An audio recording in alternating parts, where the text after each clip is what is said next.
SeniorLivingGuide.com podcast discusses topics which are relevant to the everyday lives of seniors and their caregivers. We are joined by experts who share their knowledge on a variety of issues. SeniorLivingGuide.com podcast offers solutions and resources to create the best quality of life as we age. And now, let's welcome your host, Darlene Mahoney. SeniorLivingGuide.com is the most comprehensive online resource for seniors and their caregivers. We provide details on senior living communities to include retirement, assisted living, independent living, skilled nursing, memory care, as well as senior resources, home and healthcare solutions, all in one easy-to-navigate website, allowing you to decide which best fits your needs and connect you directly in one easy step. Visit us online at SeniorLivingGuide.com and start your search today. And I would like to express our gratitude to our podcast sponsors, Transmed Care Long Distance Medical Transportation and GoGo Grandparent. When a loved one with a disability or medical condition needs to relocate, Transmed Care is here to help with safe and secure nationwide medical transport services, while GoGo Grandparent provides reliable local rides, no smartphones required, with all drivers and vehicles screened to meet your mobility needs. Check us out at SeniorLivingGuide.com podcast. We are making sure that our seniors are getting exactly where they need to go. And today we are super excited and lucky to have Mindy Rice in the podcast studio today. She is the Director of Development and Marketing for Hospice and Palliative Care of Iredell County, which is in California or North Carolina, correct? It is, yeah. Okay. She is a proud graduate of Appalachian State University. She has been with Hospice of Iredell for 20 years. That's a long time. She has a passion for helping people learn more about hospice and palliative care so she can help patients and their families navigate what is definitely a very difficult time. Hospice and Palliative Care of Iredell County has been serving patients for more than 40 years and is a 5-star Medicare rated hospice and Hospice Honors Elite recipient. That's pretty nice. It is. Very proud of that. Yeah, absolutely. You should be, for sure. So I'm excited to dive in and talk about hospice and palliative care. And I'll be straight up with you. I really don't know much about palliative care. So I'm really excited to learn today, and I'll probably have a lot of questions because that's usually how it rolls. So tell me, what is palliative care? Sure. Well, first of all, thank you so much for having me and just this platform to be able to share more about hospice and palliative care, which really can be so beneficial to patients and families during what is always a difficult time. So we appreciate your support in that. Palliative care is a specialty similar to your cardiologist, your podiatrist, whatever it might be. So if you think about when you have and dealing with some sort of a serious illness and you want to go to the specialist in pain and symptom management. And that's basically what they do. So palliative care is a specialty service for patients who are suffering with a terminal illness and experiencing pain and symptom management. And it allows our doctors and nurse practitioners to be able to go in and help a patient with their pain and symptoms, whether it be that you are receiving chemo treatments for cancer, or you're just, you're not quite ready for hospice, but you need that pain and symptom management. Mm-hmm. That makes perfect sense. And I had never really thought that was something that was an option. And I do know that you are clearly at certain times, especially with like cancer and other illnesses, you can still be somewhat independent, but the pain is really what you have to power through. Exactly. And that's really the main difference. And I know we'll get into exactly what hospice is, but the main difference between the two is with palliative care, you're still in that curative treatment time. You're receiving curative treatment. Your hope is that, you're going to be able to treat this diagnosis, this disease, whatever it is that you're dealing with. And, then we discharge you. And that's pretty much like a specialty. You only go to a specialist when you need them. Mm-hmm. So that is a little different as well. So you're only going to have a visit or a phone call from a doctor or a nurse practitioner when you need it. So it might look like you only see the palliative care doctor once every 6 months or once every 2 months or whatever it is that's needed at that time. And along with that, they're the experts in navigating that end of life and serious illness, so they can help with end of life planning and just maybe getting ready for when it might be time for hospice. Okay. So are there times I'm suspecting that you might go through palliative care and then have a full recovery? So hospice isn't always the next step, but it can be. It can be something that carries on over after the palliative. Is that correct? Absolutely. Yeah. And depending on where you live and what that program looks like in Iredell County, with Hospice and Palliative Care of Iredell County, we do focus on palliative care patients who have serious illnesses.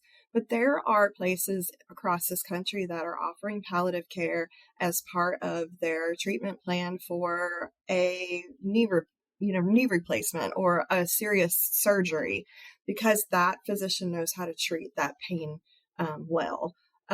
My best example of that I always use with my own experience with my father. My father had esophageal cancer, and although his physician, his oncologists were great, they knew how to treat this disease, but they were not good at treating his pain.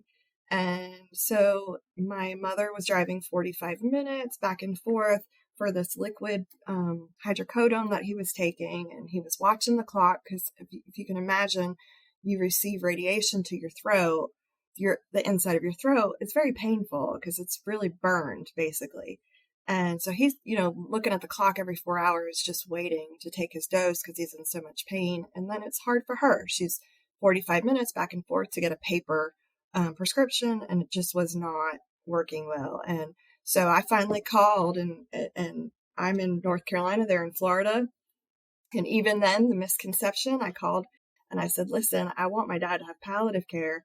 And the nurse practitioner at the oncology office says, well, he can't because he's getting chemo. That is not true. You can receive palliative care services alongside curative treatment like chemo. And so once we got that referral sent over, his pain was managed in so much of a better way. They were able to call in the scripts. The nurse practitioner could come to the home. He didn't have to go out. So it just, all in all, it was exactly what he needed at that time. Mm-hmm. I will tell you, as someone that has been in the hospital or seen family members that you love and care for experience pain, that is so stressful when you can't fix it. Mm-hmm. And for your mom, I know that she's driving, she's trying to get that done, and, traffic and all these different things, are a stressor, an additional stressor that she does not need in her life to properly take care of your dad, because it's hard to watch someone in pain. I mean, for me, it is. I know that it's just, it causes me anxiety because I can't fix it. I'm a fixer. And so, yeah, I think that is something that's really cool. And then something you mentioned, the palliative care, they come to your home. They do. And that looks very different as well across the country. We have some young palliative patients that they don't want anybody coming to their home, so they can come into a clinical setting. But majority of our palliative care patients are in their home, which is just such a benefit for maybe, many of our patients, they're not getting up and around anymore, or maybe their caregiver is elderly and it's just hard for them to get out of the house. So it really helps to be able to simplify things a little more, get the care that they need, get the pain and symptom management they need.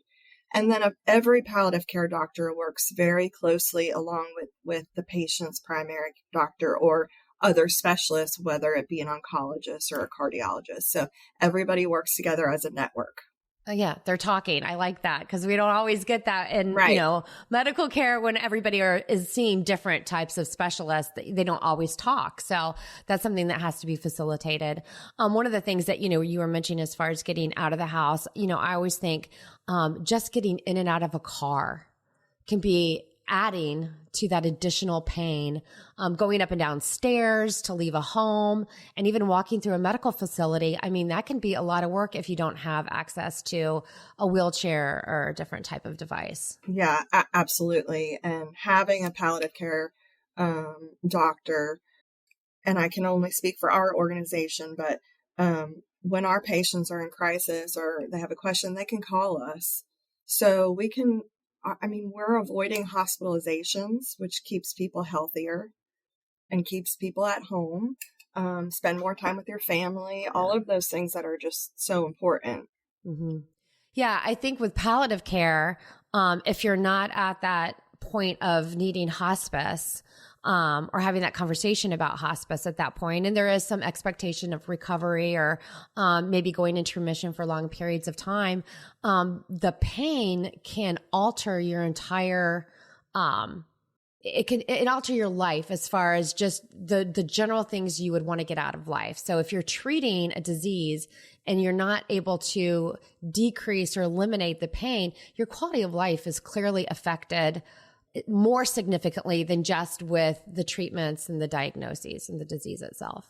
Right. 100%. And it's just unnecessary to live with pain like that. And I know, so many of our patients, when they come on, they have lived with it for so long to the point where they've just adjusted to it. And once we get it under control, they're like, wow, I really can have a good quality of life, even though I'm dealing with this illness. Yeah, no, I think that's so important. It's so super important. So as far as what's the difference in similarity? I got it out between hospice and palliative care. Is there like a defining line? I know that you mentioned like that palliative will help into that process of hospice if that is the next step. Right, and there is a defining line, and it's nobody has a crystal ball and knows for sure what's going to happen. But hospice care is typically for patients who are going to likely pass away within 6 months if their disease follows their natural course. Where palliative care, there's no timeline for that. You can be receiving curative treatment. Your focus is still on curing, where hospice, your focus is on comfort. So you're looking at palliative care, you can have any time. Hospice care, you have to have that prognosis or 6 months or less. And really the big thing is that you can still combine palliative care with your curative treatment. And again, as you mentioned, if you can have your symptoms and your pain under control while you're receiving treatment, a lot of times you can have more successful treatment because you're not in all that pain. Yeah. Yeah. I mean, I will tell you, pain will cause anxiety and stress and loss of sleep, and it's just not healthy. I mean, you can't be in a healthy place when you're dealing with that on a daily basis. Right. Exactly. Yeah. It's not even just the joy you get from everyday living. It really can take a toll on you physically, as well as mentally, for sure. So, what are the roles within the care plan? I mean, do they the hospice and palliative, so they're working together on a care plan, and that could include like the primary or the oncologist or whatever the case may be, and it's all together put together program kind of thing? Or well, you have and that's another one of the main differences between palliative care and hospice care. With palliative care, your team really consists of the physician, the nurse practitioner, and then some organizations like ours do offer a social worker. On the hospice side, as you can imagine, if you're shifting just to comfort care, you need more services. So at that point, you have the nurse that makes at least weekly visits, if not more. You have the nursing assistant who can come out and help with baths and maybe some light housework. You have a social worker that is following your case all the way through the journey and helping your family with any needs that they have, whether it be just comfort and care and education or helping with end-of-life planning. And then the patient as well, helping them to maybe talk through some things that they need.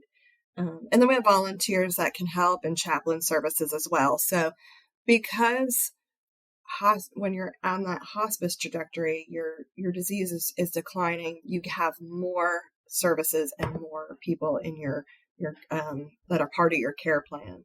But either way, it's tailored to the patient's needs, whether it's hospice or palliative care, and everybody works together, including the patient and the family. Yeah. So what are some resources for the families? Because I know that that's something that if you're not familiar with, is you need to educate yourself, and you don't necessarily want to go to Google to get the information. But if you're working, are they included in the care plan? Are they part of the conversation and decision making? Absolutely. The family is a member of what we call our interdisciplinary team. So our staff meet every other week to discuss every single patient with every single discipline in our care team. And that includes patient's family. They're invited to come to that. We discuss and explain everything that is happening with their loved one, educate them on how to change the bed sheets, in a way that the patient can still remain comfortable. Everything from something like that to why and how to, administer a medication. We at GoGo Grandparent are so excited to be joining this podcast. With just one call to GoGo, you or a loved one can request a reliable ride anywhere you want to go. No smartphone required. All drivers and vehicles are screened and monitored to meet your mobility needs and can accommodate impairment equipment, such as a walker or a wheelchair. Plus, GoGo membership offers concierge services on meals and grocery delivery, as well as home services, which can include maintenance on your home, cleaning, gardening services. To learn more or sign up for GoGo, call 1-855-970-6294 or visit gogograndparent.com/SeniorLivingGuide. Hi, this is Andrew Brainerd, owner of TransMedCare Long Distance Medical Transportation. When the time comes to relocate a loved one under medical care, TransMedCare is here to help. We offer nationwide medical transport services with fully customized vans providing all the comforts of home, and licensed medical professionals to accompany your loved one along every mile. At TransMedCare, nothing is more important than bringing your loved one home safely. Visit our website at trans-medcare.com. I do remember on the hospice side with my mom who was in hospice, my mom was she died at a very young age. She was in her late 60s. She had ovarian cancer, but she was still like completely intact as far as she knew what was going on.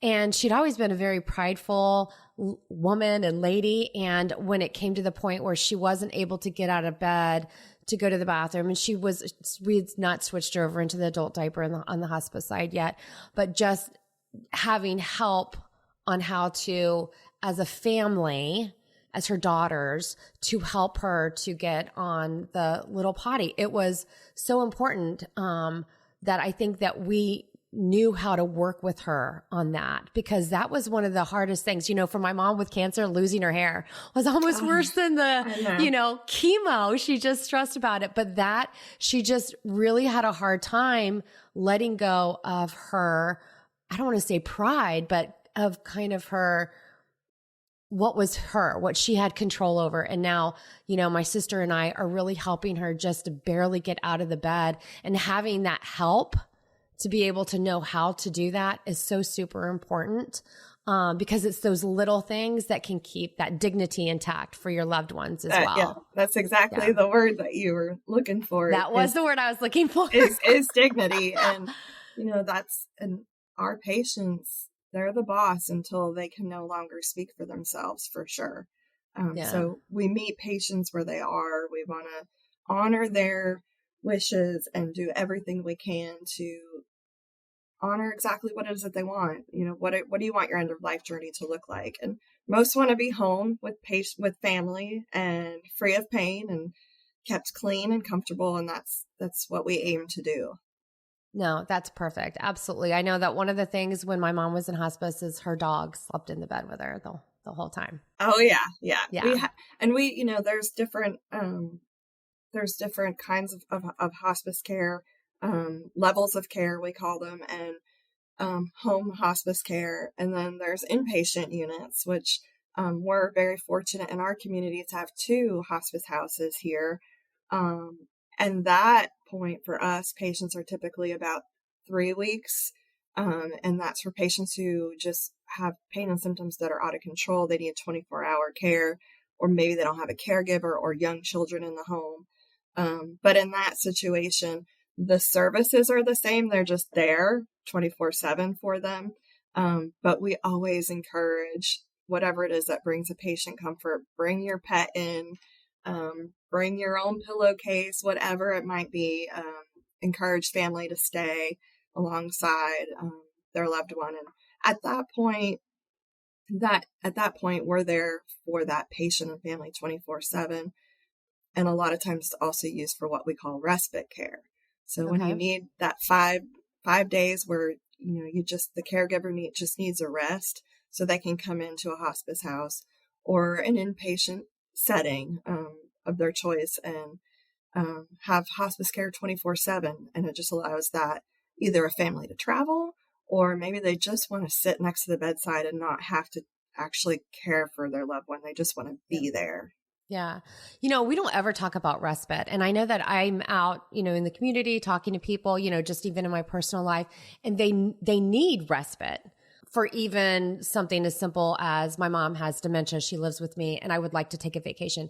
They don't even know that it exists. Right. So I think it's so important to share that this is such a fabulous option for people that do need that. You can only be as good of a caregiver as you are a healthy person. If you go down that road and you're just not getting sleep, you're exhausted, you're not eating, you're emotionally distressed, you're not going to be the best caregiver for that person.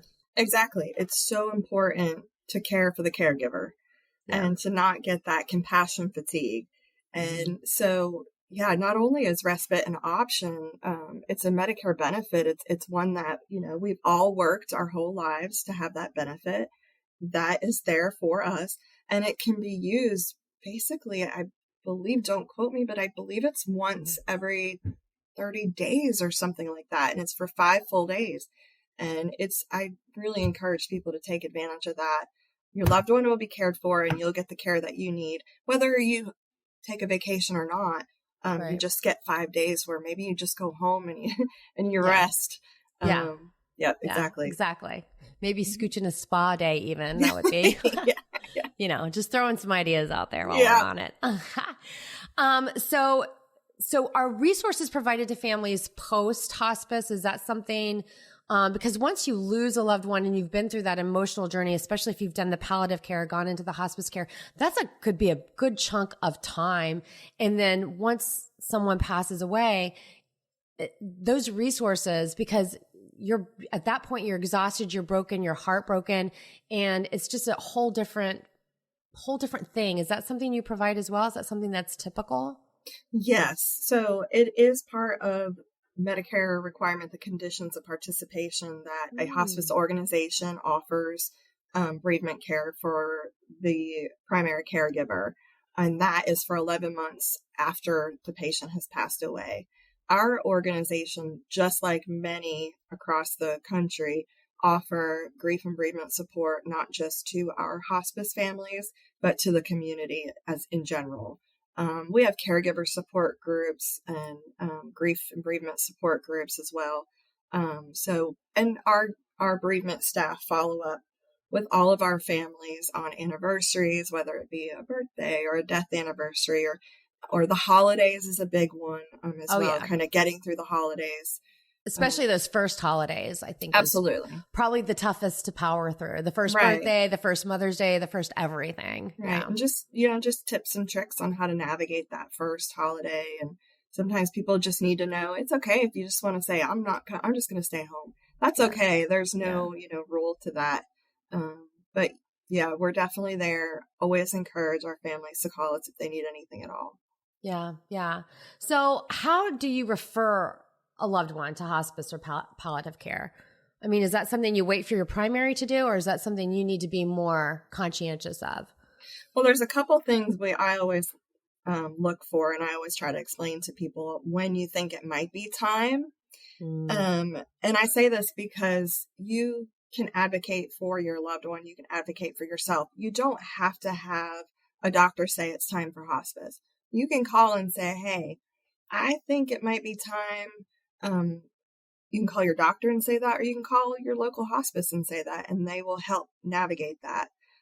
But we look for, regardless of a diagnosis, if a patient is starting to have multiple falls, if they've had, one or more hospitalizations within a short period of time, maybe they're not eating as much, maybe they're not getting up and getting around quite as much, maybe they're having frequent UTIs. Those are all kind of the key things to say, oh, this person might be starting to decline and they may qualify for hospice.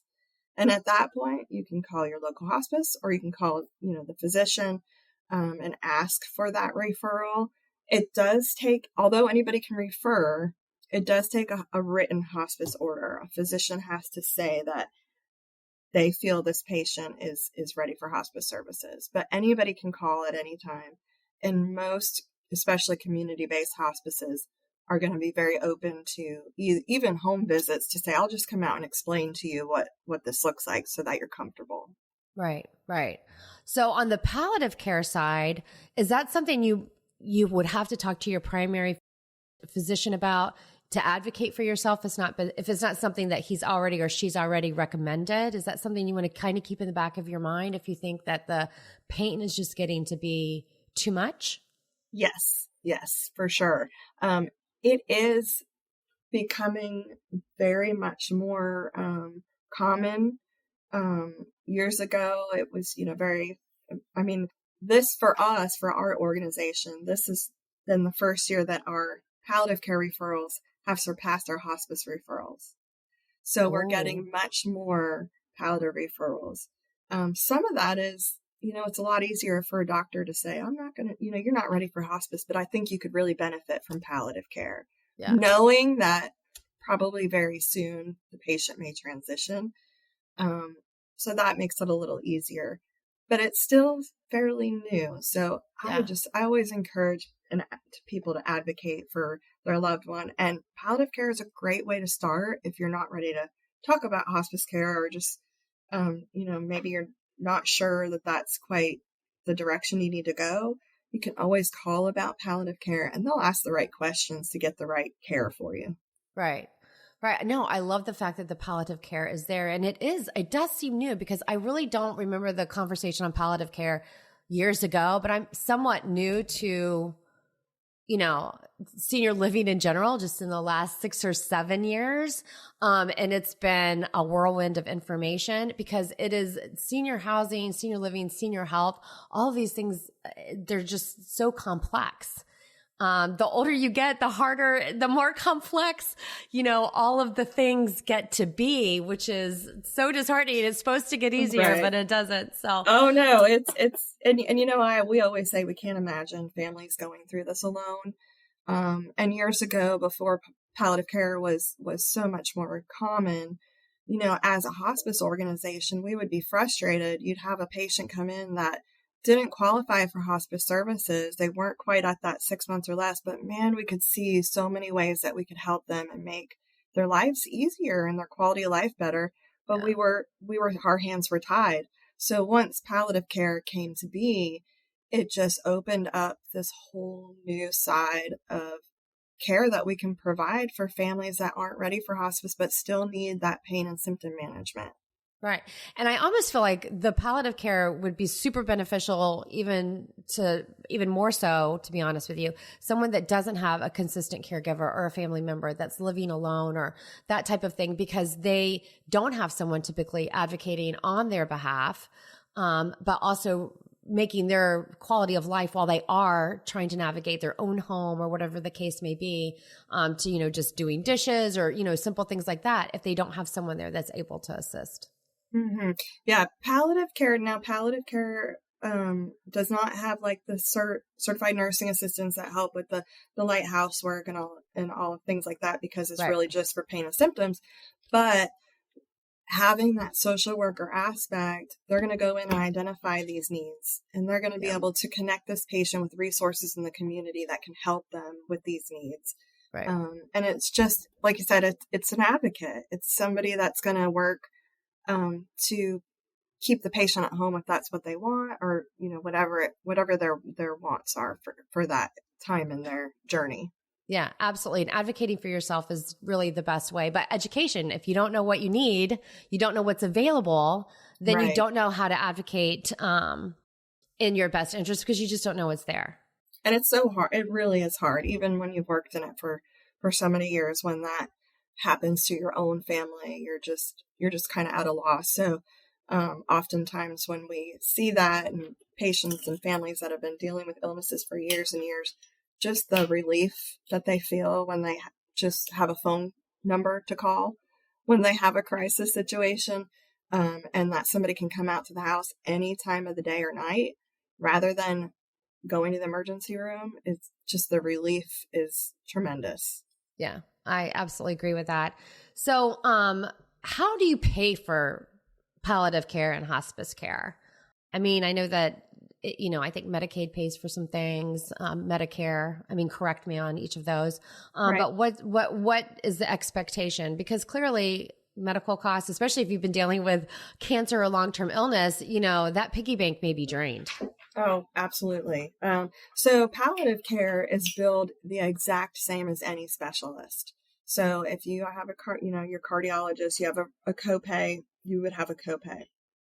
For hospice care, it is Medicare and all Medicaid and most major insurance companies will cover hospice care. Of course, our organization, not all, but many are nonprofit. So in that case, there's never a barrier to care, whether somebody can't cover their copay, whether they don't have any insurance at all. I will say that most palliative care programs that are associated with hospice programs are nonprofit organizations because palliative care is very expensive, and insurance just doesn't reimburse enough. So we do it because people need it in our community, and hopefully it gets these patients connected to hospice services sooner so they can get that whole array of services that they need. No, I love that you shared that because I would have never thought to specifically, no matter where you're located, look for nonprofit palliative care or a hospice that has and offers the palliative care and see if that's something that can be included with a care plan at that. What is it? Is it a reduced rate or if it's something that's covered under Medicare or exactly how does that work? Well, it just depends on the service. Some, like in the hospice house, it might be a sliding fee scale. But regardless, we're always going to be working with families. We never want that to be a barrier to care. We do always, and even in my personal life, friends that live outside of my service area, always recommend that people visit Hospice Compare. And it's a hospice.gov website, and you can search by your zip code and find hospice organizations in your area and compare them by quality scores. My gosh, that is amazing. So that just like your hospitals have been doing for some time, a couple of years ago, they started that. And that's where our 5 stars comes from. It's rated on 1 to 5 stars. So that's where you can really look to see the quality of the program in your area, become educated on the programs that are around you and help you choose which one. And we're proud of that. And the reason why I really, really encourage that is because those ratings are coming straight from the patients, the families of the patients that we've cared from. And it's 24 questions that are looked at. And it's everything from, was your loved one's pain managed, to, was your weekend and on-call staff effective? So it's all those important questions coming straight from the families of the patients that have been cared for, and it'll allow you to really choose a quality program in your area, whether it be for-profit or nonprofit. I will say there are some great for-profit organizations out there. So just the quality really is what we like to focus on. No, absolutely. And we're going to share that link. Hospice.gov. Correct. Yeah. Is that what you said? So we'll add that link into the description as well. So if you're listening, you can just click on that within the description of the podcast. That is great. I'm really appreciate that you shared that. So do you have some key takeaways that we may have missed? Really I don't know that we missed anything. We covered a lot. But really, we just want people to remember when you're told that there's nothing more that can be done, there is something more, and that's hospice and palliative care. There's always something more. You're just moving from curative treatment to comfort, and we just want to be there for patient and families and do all that we can to help them through this difficult time. Yeah, no, I definitely appreciate that. So one of the things that I think is important, and we haven't really covered this, but I'd like to kind of wrap it up with talking to your family and talking to those that might need these services in a very productive, loving way and understanding way. How important is that? Absolutely. And there's some great resources out there.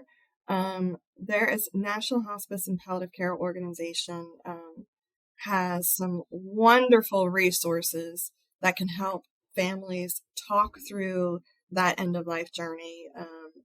As a nonprofit organization, we have lots of information here, and you can call any nonprofit organization and ask for some resources for that. There's one particular booklet called "Isn't It Time You Talk?" Okay, and it's great. It just walks you through that hard conversation.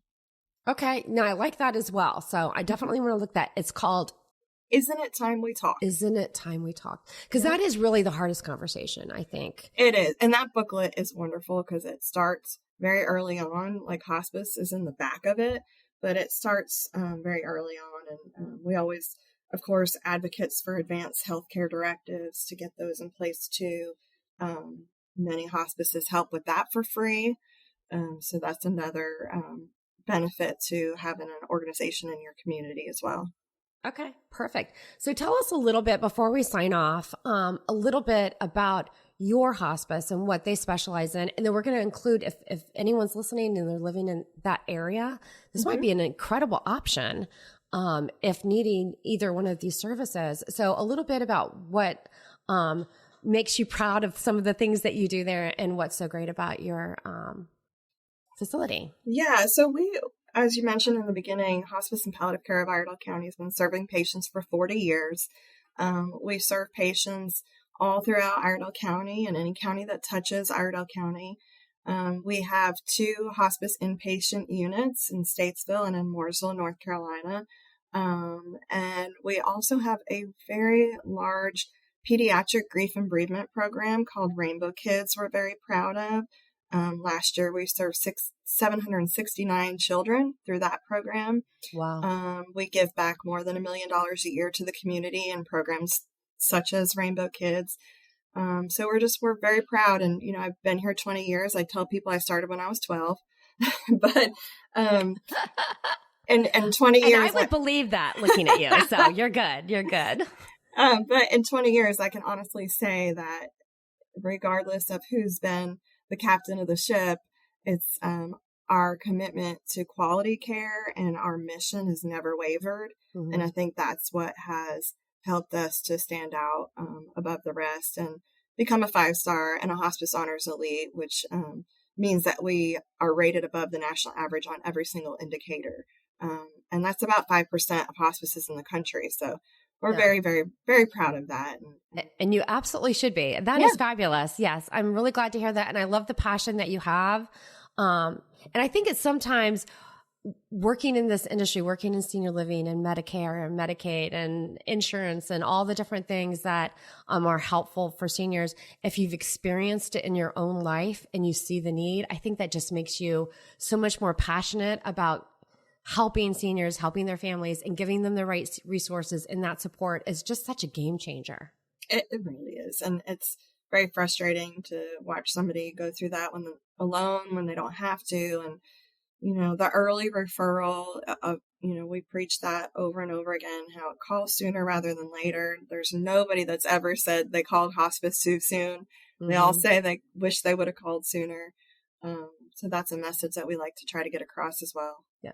No, I love it. I think, education is number one, and providing those resources where they can get more information and get those services are definitely key to happier, healthier people, right. Seniors and their families for sure. So Perfect. Well, thank you, Mindy, so much for joining me on this podcast. This was such an informative podcast, and I hope our listeners were able to take some nuggets to better improve their lives, their family lives, and their loved ones. Sure. Yeah, absolutely. Thank you so much. And if you enjoyed this podcast, we can be found and listened to anywhere you listen to podcasts, such as Spotify, Apple Podcasts, Good Pods, all kinds of different places, anywhere you enjoy music. Thanks for listening.